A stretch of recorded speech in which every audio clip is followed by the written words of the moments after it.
The chapter that we are going to discuss today is The Portrait of a Lady, written by Kushwant Singh. So, this story is about the relationship of the author and his grandmother, and this story also shows that how the various situations and stages of life can bring about turning points in a relationship. Moreover, this story also depicts the growing isolation between elders and children. So overall, this is a very beautiful story. And now, without wasting any more time, let's start with the topic.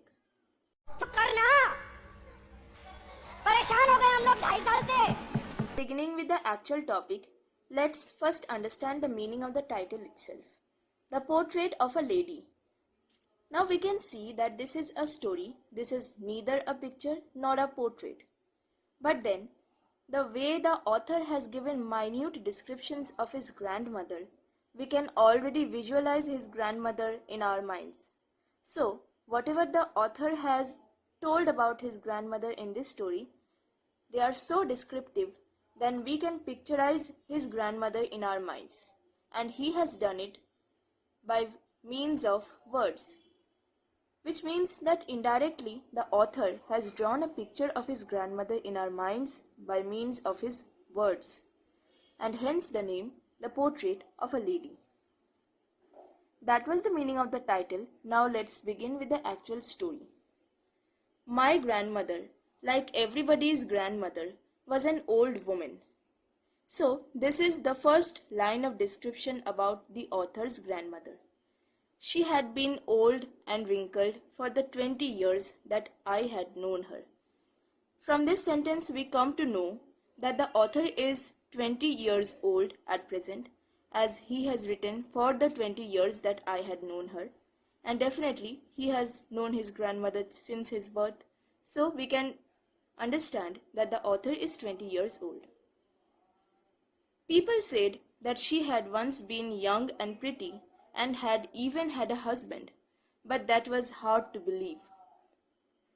Now, the author says that he has heard from many people that his grandmother was once pretty, young, and she also had a husband. But since his birth, since he has seen his grandmother, he has always seen his grandmother as a very old woman. So, it was very difficult for him to believe that once at a time his grandmother used to be young.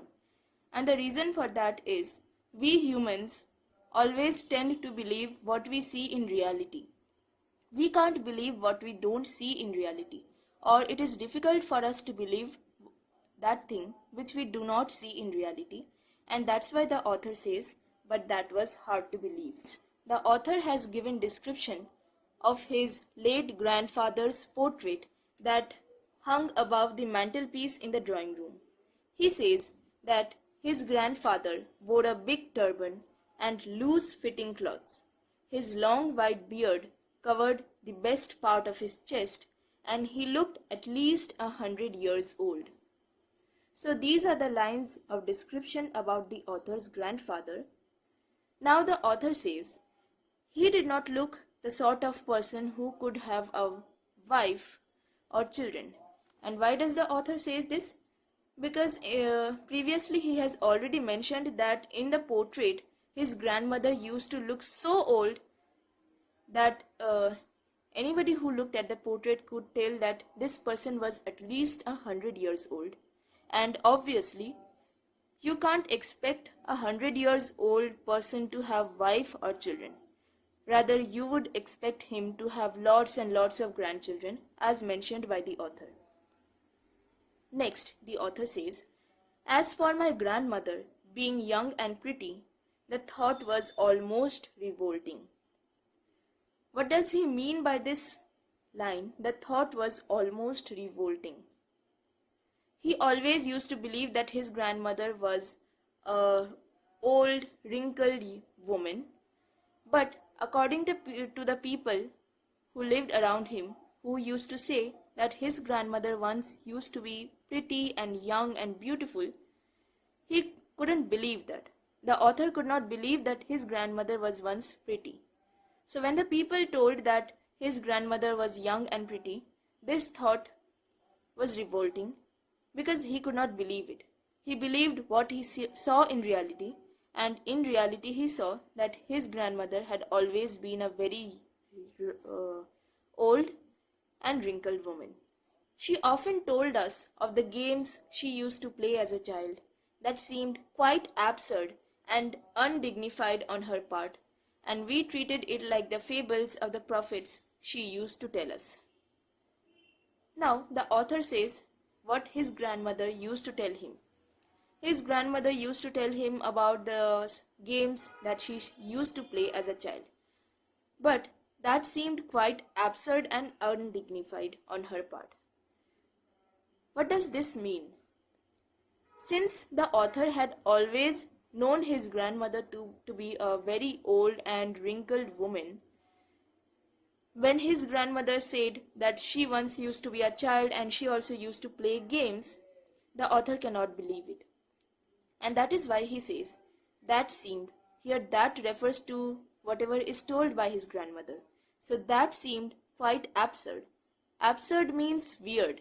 He could not believe that an old lady like his grandmother once used to play. And what does the word undignified mean?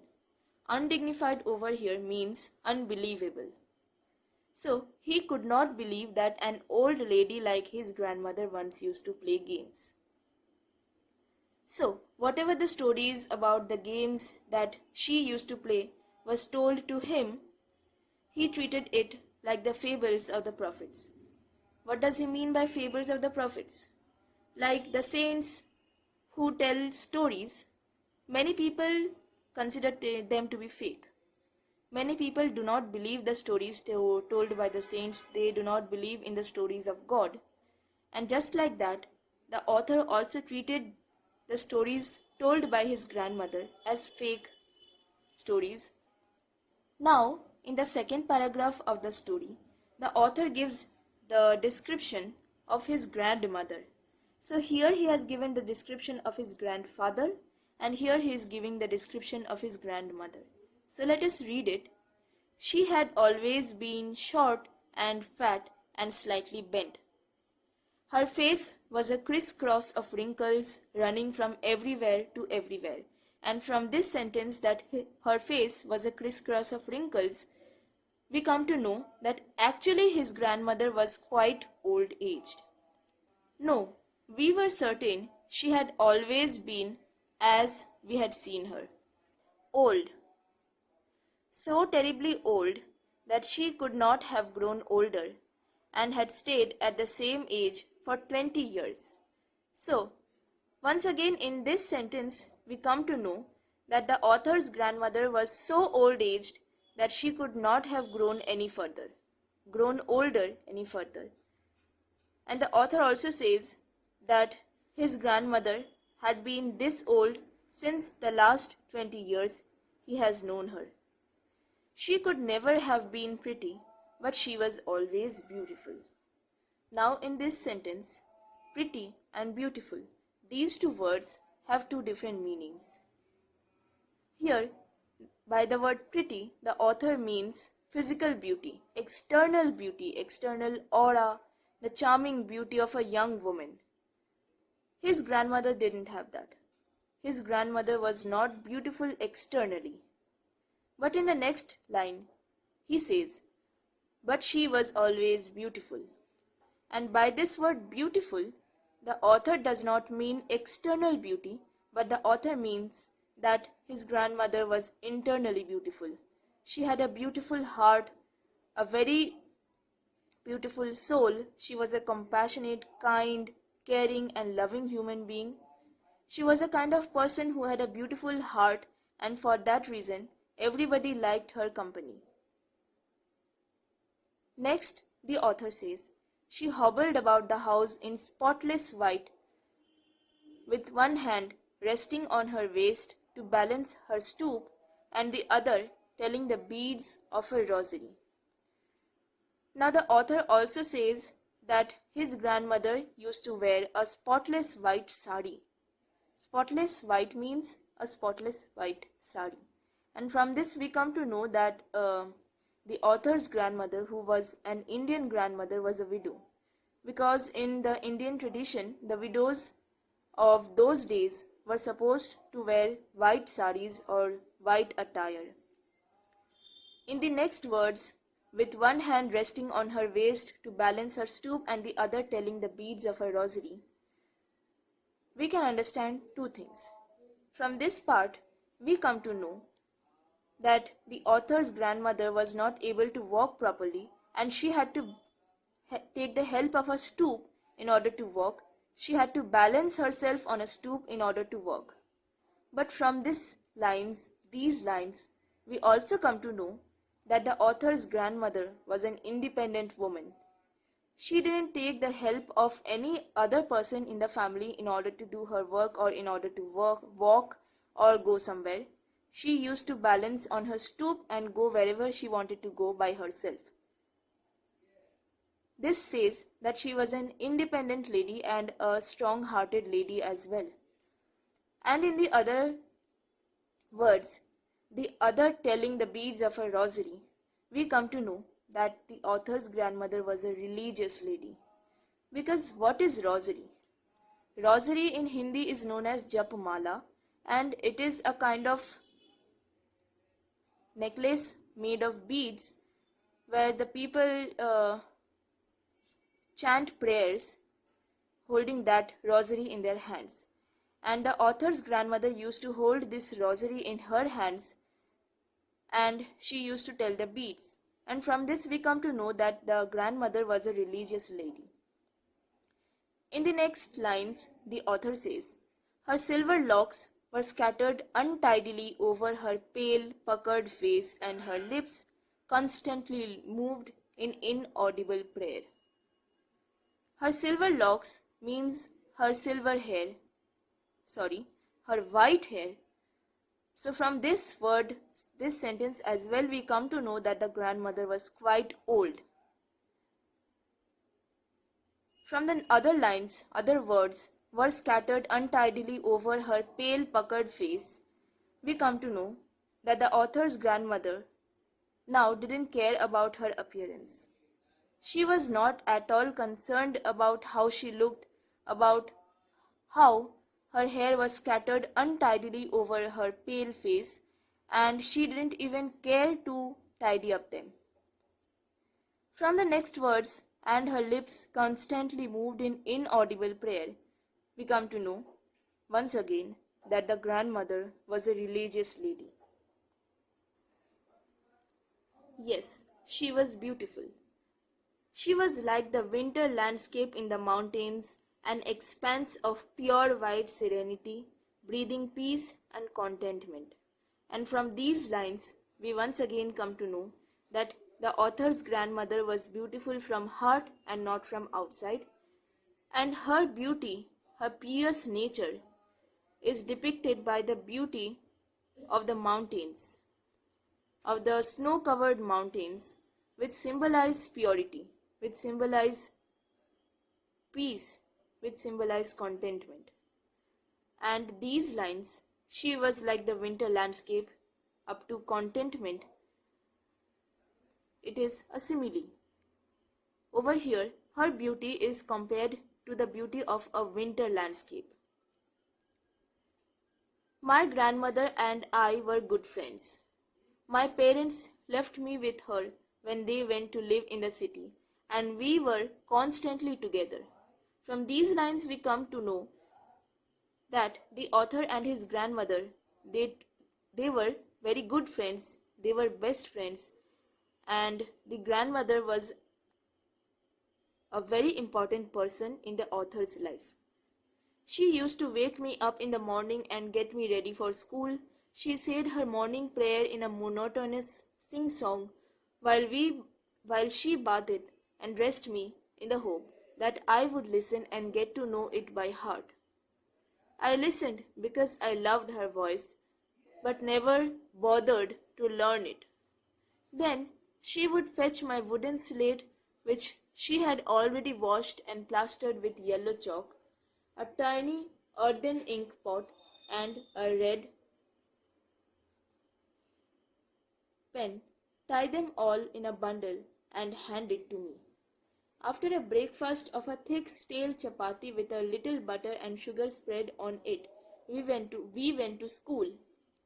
She carried several stale chapatis with her for the village dogs. So, in this paragraph, starting from my grandmother and I were good friends up to we went to school, the author tells us that how he and his grandmother used to spend time when they used to stay in village, when he used to stay with his grandmother. And in these words, she carried several stale chapatis with her for the village dogs. We come to know that the grandmother was a compassionate lady, and she was compassionate not only for humans, not only for her grandson, but also for the animals. She cared for everybody. She cared for her grandson as well, and that is why she used to take so much care of her grandson. She used to do so many things for her grandson, and at the same time she also used to care for the animals, and that is why she always carried stale chapatis with her for the village dogs. My grandmother always went to school with me because the school was attached to the temple. The priest taught us the alphabet and the morning prayer, while the children sat in rows on either side of the veranda singing the alphabet or the prayer in a chorus. My grandmother sat inside reading the scriptures. When we had both finished, we would walk back together. This time, the village dogs would meet us at the temple door. They followed us to our home, growling and fighting with each other for the chapatis we threw to them. In these lines, starting from my grandmother always went to school, up to sat inside reading the scriptures, we once again come to know that the author's grandmother was a religious lady, and that is why she always used to go to the school with the author, because the school was attached with the temples. In the next lines, where the author says that when we had both finished, we would walk back together. This symbolizes that they were great friends, they were inseparable friends, and they both had utter importance in each other's lives. In the next words, this time the village dogs would meet us up to be threw to them. The author tells us that the animal world, or the animals whom he and his grandmother cared for, had also grown a kind of connection with him and his grandmother, and that is why they used to do such behavior. So, in the next paragraphs of this story, the author is going to tell us about a certain change in his life which brought about a turning point in his and his grandmother's relationship. He is also going to tell us about what happened between them, how their relationship changed, and how it worsened. So, we are going to read about all that in the next video. And that was it for today's video. I hope this video was helpful for you. If you liked it, then please like the video and subscribe to the channel. Thank you.